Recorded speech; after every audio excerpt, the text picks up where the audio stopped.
Running is good for you. And it's good for you in all sorts of ways. First and foremost, running is good for your cardiovascular system. It's a highly aerobic activity which utilizes both fatty acids and carbohydrates for energy. Going for a run will get your heart racing and blood pumping. And people who run or jog on a regular basis tend to have thicker left heart ventricles than people who live a more sedentary lifestyle. Now, that might sound like a bad thing, but actually it isn't. Actually, it's a very good thing.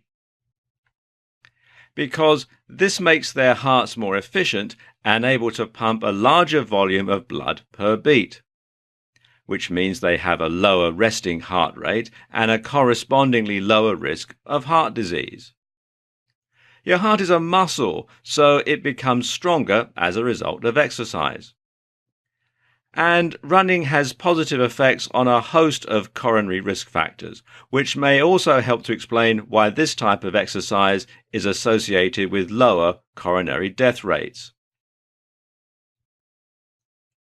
Running is also good for your joints and muscles. It can help you to lose weight and lessen the load that your knees, hips, etc. have to carry around all the time.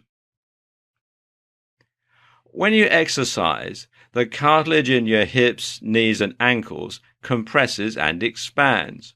Now, this draws in oxygen and flushes out any waste products, keeping the cartilage nourished and healthy. And in so doing, it lessens the risk of contracting osteoarthritis in old age.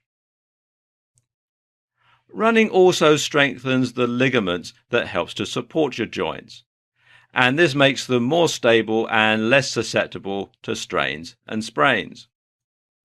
Running and jogging is also good for your muscles.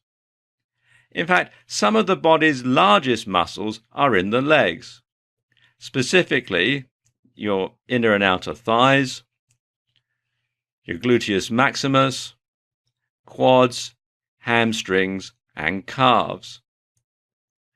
And rigorous exercise like running leads to micro tears in the muscle fiber. And this causes the body to rebuild those fibers to prevent further damage, and in so doing, it makes them bigger and stronger. Running also helps to strengthen your bones, making them less susceptible to injury in later life. Each stride you take when running creates stress on your bones as your feet touch the ground to propel you forward. This stress is higher on the bones than other daily activities like walking. Since bone is a living tissue, your body can sense the additional stress and bending from the load, and as a precaution, it activates a series of reactions to strengthen the bone to prevent injury to the bone tissue.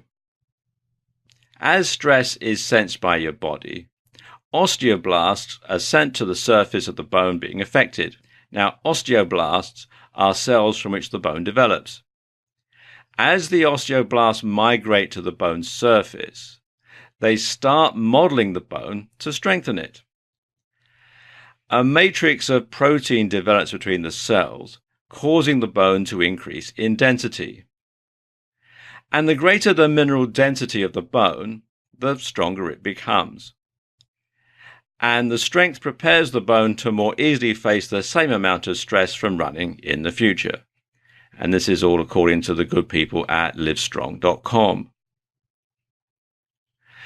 And finally, running is good for your brain. It stimulates the creation of new nerve cells and blood vessels within the brain, and it may help ward off Alzheimer's and other forms of dementia. Research at the University of Aberdeen found that the act of running triggers creative thinking. According to the researchers, your brain associates forward motion with the future. To maximize the effect, you should stick to a route you know well so that you don't have to worry about directions and can simply let your mind wander. Running also increases the activity in the hippocampus, the area of the brain that's responsible for learning. and it triggers the release of endorphins, stress release hormones that lead to a positive feeling in the body. Just some of the many reasons why going for a run can put a smile on your face.